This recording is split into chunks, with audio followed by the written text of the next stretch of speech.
waxaan idiin soo gudbinaynaa 5 dhacdo oo ka dhacday markabka Titanic.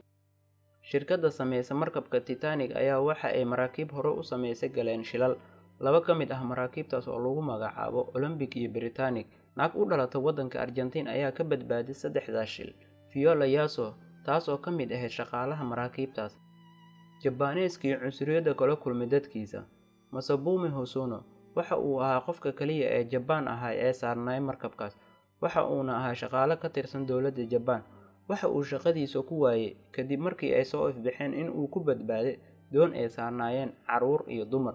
Waxa uuna la kulmay dhaleeceen iyo aflagaado ilaa uu ka geeriyoodo.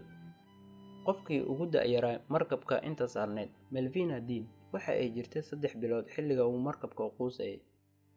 Meksikaankii kaliya ee saarnay markabka, Manuel Ramirez, kaasoo booqasho u tagay waddanka Faransiiska. Manuel ayaa booskiisa doonta badbaadada u baneeyay naag sheegtay in gabadheeda iyo ninkeeda ay ku sugayaan Mareykanka. Naagtaas oo ka mid ahayd dadka faqiirka ah.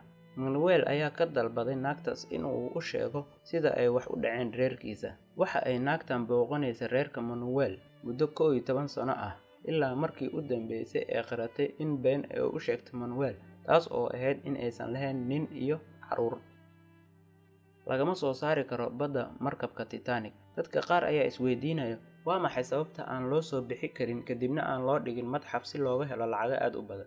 Waxaa loo sababeeyay in alaabta ay duugowday, haddii la isku dayana ay baaba'ayaan. Waxa ay khubarada sheegeen in sanada 2030 ay gabi ahaanba baabi'i doonaan alaabta saaran markabka Titanic. Arrinta wanaagsan ayaa ahayd markii la helay markabka sanadii 1985, waxa ay ahayd mid aanan xaaladeeda waxna iska bedelin, waayo badda hoosteeda waxa ay ahayd meel degan, waxaana ku dhex noolaa xayawaano aad u fara badan oo hooy ka dhigtay. Laakiinse wax walba waxa ay isbedeleen hal mar, kadib markii bakteeriya aan hore loo arag ay ka bilowdeen in ay cunto biraha uu ka samaysan yahay. Hore ma u maqashay arrimahan ka qarsoon? Nagula wadaag arrimaha kugu cusub haddii ay jiraan, hoos noogu soo qor commenti. Fadlan haddii aad ka heshay muuqaalkani, subscribe saaro si ay kuu soo gaaraan muuqaalada xigo. Insha Allah. Waa mahadsantihiin.